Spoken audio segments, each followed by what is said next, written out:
Military action war is an undertaking that is the responsibility of and at the behest of an entire nation.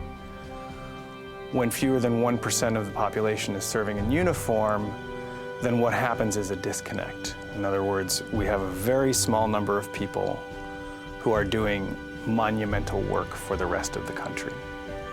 And the rest of the country doesn't necessarily know what that work is. And so what we are trying to do with the Telling Project is create performances where military veterans and military family members can speak directly to their communities about that experience. It's an opportunity for us to understand these things both as physical and emotional experiences, but also as experiences that involve us as citizens.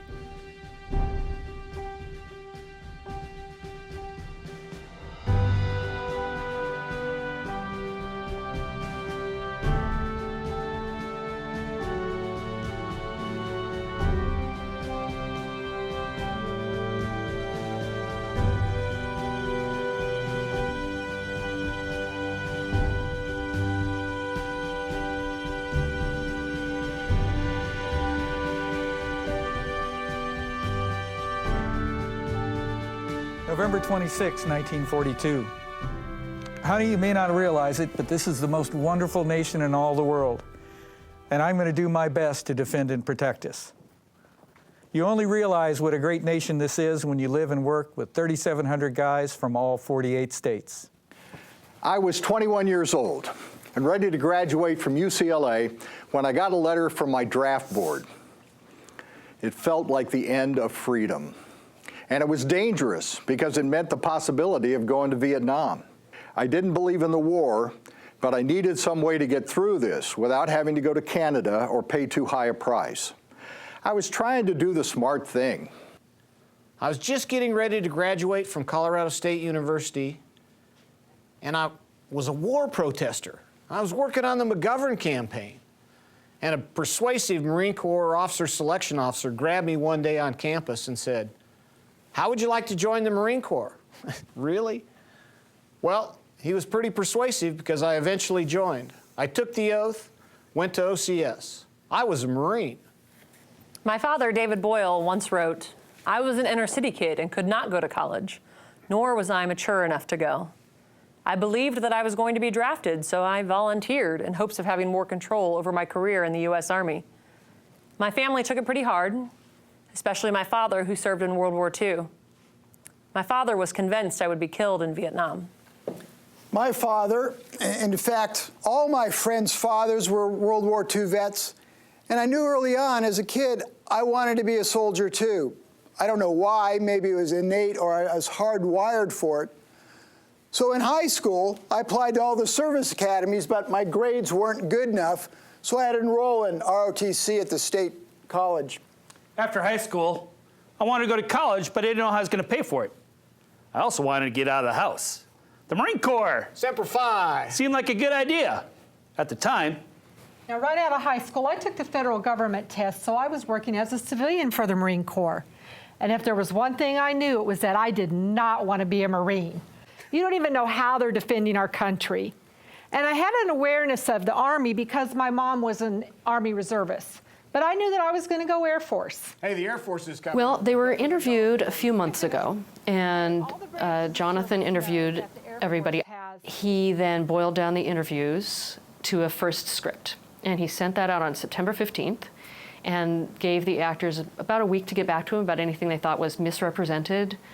We started rehearsing on September 28th, and we're opening on October 14th, and we're meeting about 3 or 4 hours a day. As the director, I'm helping people to tell their stories in the most effective way possible. I feel like you've been through boot camp, you can probably do. You can certainly stand up in front of an audience and tell your story. Get off my bus! Get on the yellow footprints! Move, move, move! Stand at attention! You call that attention? Arms at your side, shoulders back, feet together. Sorriest group of maggots I've ever seen. Oh my gosh, you're shaking so much when you get off the bus because they descend upon you like 10 at a time and they're all screaming at you. Ah!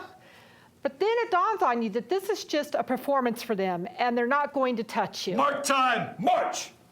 And as long as you do what they tell you to do, everything's going to be okay. Double time, march! Basic training was very basic. They teach you how to brush your teeth, how to wipe your butt, Oh, like you knew how to do it before! how to dry yourself off with a towel.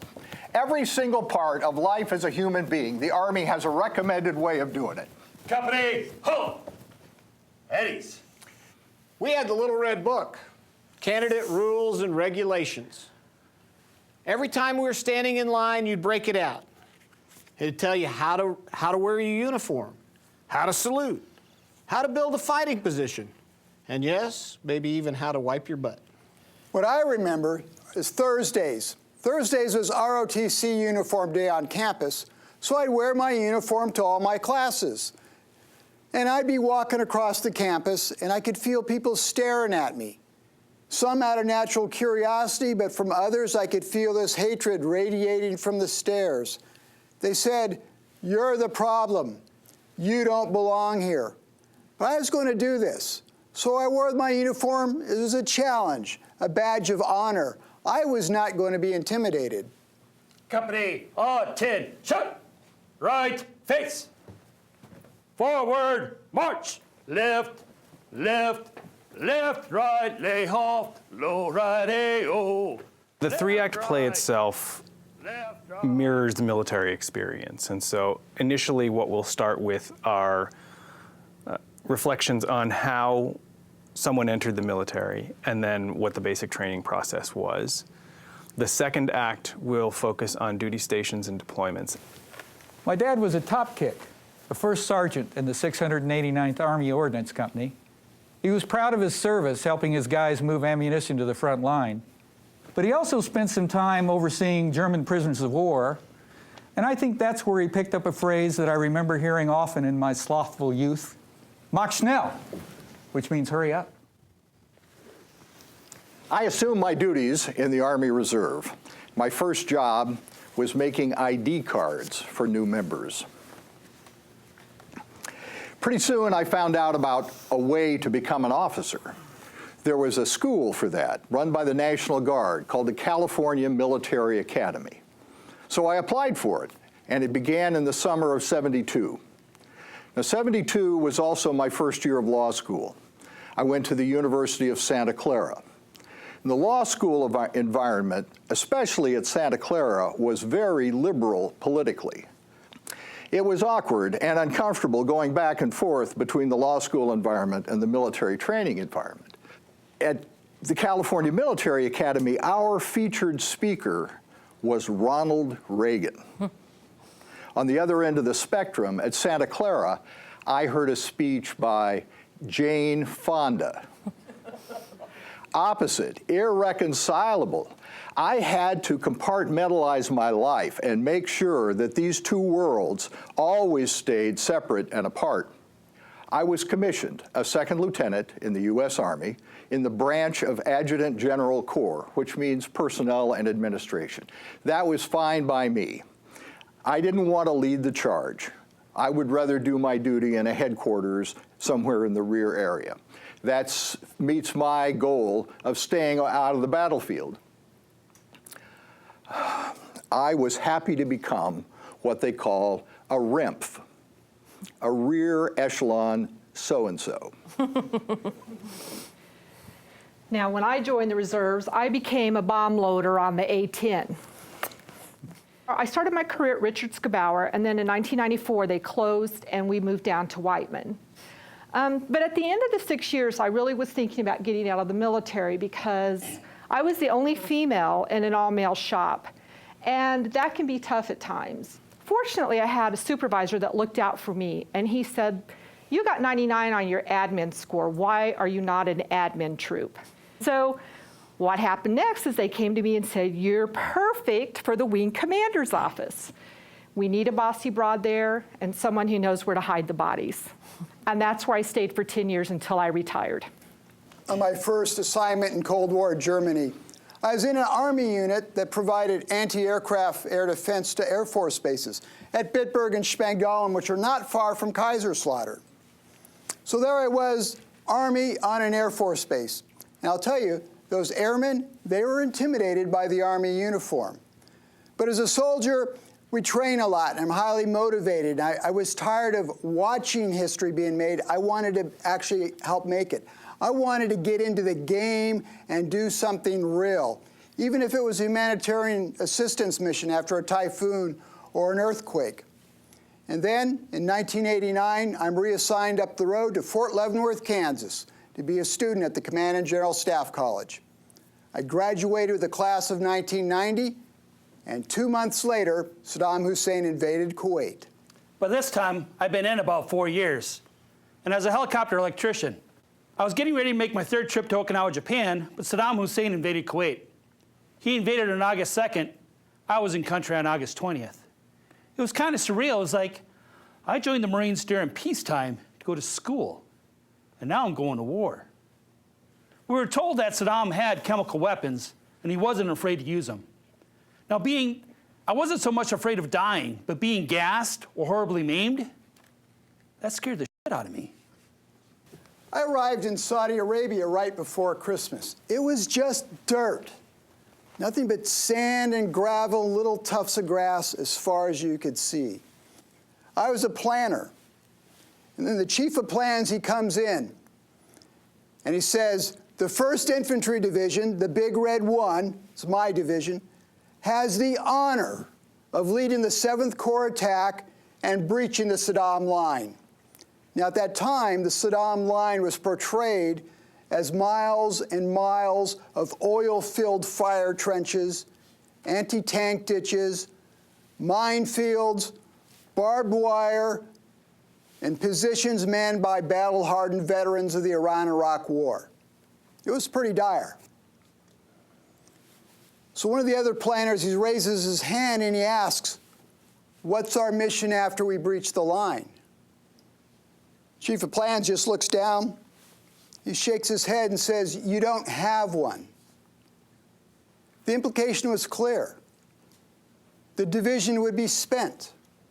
We would not have enough strength left to do anything. But as it turns out, the line wasn't at all what they made it out to be. In fact, I was driving through it, and I was still looking for it. They tell us that if my unit sees combat, me and the sergeant, we're going to get pulled to the rear. And it's going to be our job to come back after the fighting is over, to comb the battlefield for the bodies of my buddies to ship them back stateside. So after instructing us how to detect and remove live ordnance and how to locate missing body parts, you actually look for boots. They ask us, so, you want to see some dead Iraqis? You know, typical male bravado, we go, yeah, sure, they're our enemy, let's see them. And the instructor unzips this body bag and peels it back. And I remember looking at this guy and thinking that he didn't look real, that he's made out of wax. And then I look at him a little closer and I notice he's about my age. And then I think, you know, he kind of looks like this friend of mine who's a dark-complected Mexican. And it was at that moment that the reality of war and just what we were doing was made so real to me. I had to get out. I had to get some air. I felt like I wanted to puke. And some guy says, hey, man, you okay? And I go, yeah, I'm all right. You know, you're a Marine. You don't show any sign of weakness. So a couple weeks later, we move up further north to a base called Tanajib. But all day long, I watch as these Cobra helicopters and Harrier jets take off fully loaded with ordnance, and they come back empty. And this happens again and again and again and again. And each time, I can't help but think we're making a hell of a lot more guys look just like him. When the A-10s moved down to Whiteman Air Force Base in 1994, we were sharing space with an active duty unit that were B-2s. And then when Saddam Hussein invaded Kuwait, and we started the airstrike, and you see that nonstop footage on the news, and you see those aircraft coming in, and they've got that real high whine, those were the A-10s. So we're going over there, and we're coming back again over and over, and what we're doing is leaving behind miles and miles of dead tanks and dead people. So at this point, I'm working with these guys almost 20 years. You know, I've either loaded bombs with them or I've supported them administratively. And it's all been fun and games up till this point. And now they're coming back, they're tired, they're demoralized, they're worn out, they're getting out of the military, and there's absolutely no joy in the journey. August 24th, 1944, somewhere in France. On our way to our new camp, we passed through a small town that had been in all the headlines recently, St. Lo. I can't adequately describe it in black and white, but imagine a once beautiful little city with parks, churches, playgrounds, and then see pile after pile of mud, debris, trash, wrecked streets and boulevards, piles of crushed bricks and concrete blocks. The town is wholly devastated. You can tell it was once a beautiful little city, but now hardly a building is left standing. Old people and children sifting through the ruins of what once was their home. It's these kinds of things I don't like to talk about. I started out as a JAG at Camp Lejeune, North Carolina. During that assignment, the Marine Corps was the target of a major terrorist attack, the Beirut barracks bombing. 241 servicemen were killed. 220 of them were Marines, all by a guy driving a truck bomb. Right after that, my active duty requirement ended, but I still had a 6-year commitment to the Marine Corps Reserves. So I moved to Kansas City and joined 24th Marine Regiment. I changed my MOS from JAG to 0302, infantry officer. Now, I'm back at my office, and it's 2001, and I'm out in the equipment yard. And all of a sudden, I see a guy running out of the building, and he yells, "Someone just flew an airplane into the World Trade Center." And I go, "No, that's not possible."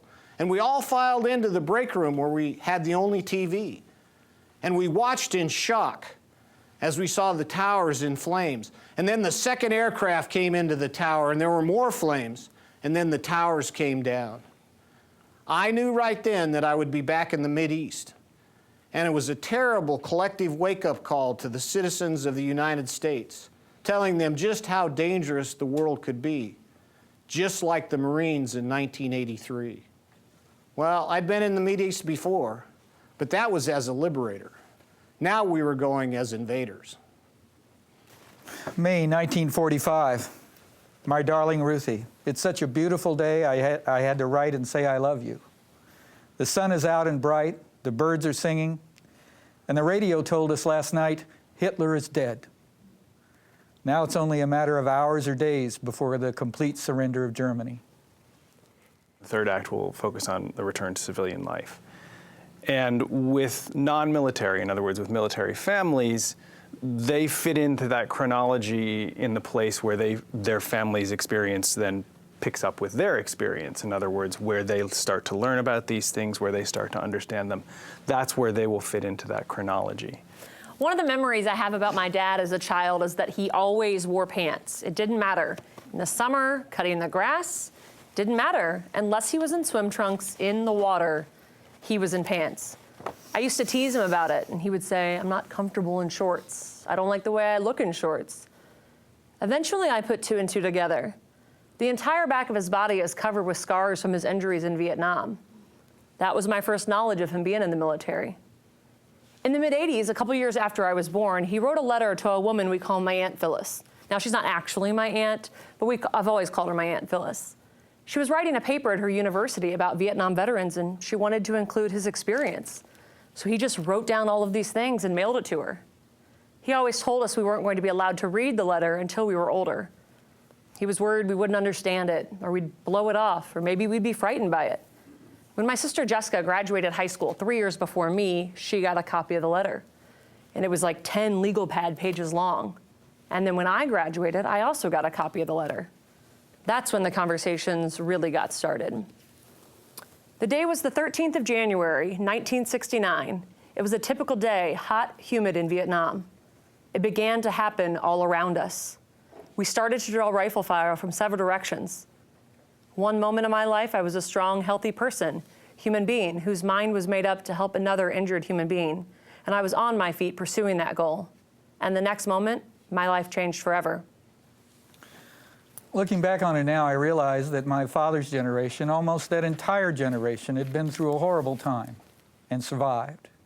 So when they got back, they were going to make up for it. At least among my father's friends and in our neighborhood, they lived life large. They smoked, they drank, they partied. They had a good time. Through my academic work, I've learned so much more about my dad's military experience. We've always been close, but we've become even closer due to my interest. He's really proud I want to tell his story. I don't think anyone's ever asked him that. I mean, people ask him about Vietnam, but no one's ever said to him, your story matters to the world. Share that with us. But it has been a bit frustrating sometimes doing this research. When I tell people I'm researching the Vietnam War, they look at me like, I say, my dad is a Vietnam veteran, and they say, oh. It's like I have permission because I have this personal connection. And one of the questions I ask in the research is, why aren't these plays about the veterans and the war getting done more often? And I've received interesting feedback from that. We're tired of talking about that war. We're over that war. But those veterans are still here, and one day they won't be. We have to acknowledge that while it's still happening. During their muddy, deadly march from Omaha Beach to Berlin, the Allies covered 700 miles in 338 days. It was during that time that my father wrote most of the 372 letters home to my mother, all addressed to apartment 411, 1301 East Armour, just down the street, the building's still standing. My mother handed me the letters a few years before she died, all organized in 15 manila folders like this one with the date written on the tab. I hadn't read them until recently. It just felt voyeuristic. But now that I have, they've given me a whole new perspective on my father's small part in the last century's defining moment. I came back to the U.S. and went back to my civilian job. I said to myself, wow, it was really great to be able to experience all that. I'd served my purpose and I moved on. But I really missed that adrenaline rush and all those people working together to solve high-stakes issues. And you either see them solved or disasters. After my retirement, it was like turn the page, you know, very anticlimactic. I was proud of the 20 years I'd served and had nothing but high respect for the military. And, you know, I'm still in touch with a lot of the Air Force personnel and Marines that I worked with, but I think as you grow older, you realize life goes on. I got out in 1997, and I went through stages where I didn't want to wear anything that was green. I would never go camping again. I felt like the Army had just burned that out of me. And at one point, I grew my hair out really long, down to my shoulders. It looked perfectly terrible, but I just wanted to do that since I now had the chance. I used the GI Bill to go to college part-time at night while I was working full-time and did reserves. It took me 9 years to get my bachelor's degree, but I did it, and I graduated top 10% of my class. So I'm pretty proud of that accomplishment because that was a lot of hard work. You know, the military has really shaped who I am as a person. I know that when I turn 60, I'm going to have a pension coming in, and I will have my health benefits for the rest of my life. I was a 23-year-old girl that went into the military, knowing that when I was an old lady someday, I'd be taken care of. People had asked me why I chose to be a career soldier, and it's difficult to explain, so I compared it to being a Catholic priest. It wasn't just a job or a stepping stone to something else. It was a calling, a vocation. It was who I was and who I had to be. The Army has brought me into contact with a lot of people who see the world differently than I do. And they've challenged me to work with them and respect them and appreciate them, even though we are probably never going to agree. I think that's a valuable thing to learn. So we have really big feelings in this show. You know, this is not a pro or an anti-military show, and there are participants who have a wide range of experiences and a wide range of things to say about that, and making it safe for all of them and for all of us as an audience to support whatever their experience was. Almost invariably, when somebody meets me for the first time and they learn about my experience in the Marine Corps, invariably they say, "Thank you for your service." When I think of my service, I'm haunted by the guy in that shipping container, and I see his face. I want to grab the person by the shirt collar and go, "Do you realize they'll help kill people? Do you know what you're thanking me for?" And now, we're fighting this endless war on terror, and we're using torture and drones to do it. The president has authorization to fly anywhere in the world and kill somebody who he thinks might be a threat. And this is without a trial, without a jury, just an executioner. That's not us. That's not the America I grew up to know and love, and that I still love. You see, I signed up to be one of the good guys. I come to find out we're not. I've come to realize the older I get, the less the mental pain hurts deep down inside. But inversely, and more frequent, more painful, the physical pain has become. As I said earlier, my life changed at that moment for its duration. My dad received a Purple Heart for being wounded and a Bronze Star with V device for valor for his efforts to save his platoon sergeant. He's given them to me, but he also has them tattooed on his body next to his scars. I hope that you can make some sense of this and that it's been of some value to you. If I've led you down the wrong path, it's only because it's the one I'm most familiar with. My name is Amanda Boyle. My father is David Andrew Boyle, U.S. Army. Dale Eichmeyer, U.S. Army. Jack Phillips, U.S. Army Reserve. Candy Smith, U.S. Air Force Reserve. Dan Welch, United States Marine Corps. Theodore John, United States Marine Corps. Mike McGraw, son of Bill McGraw, U.S. Army.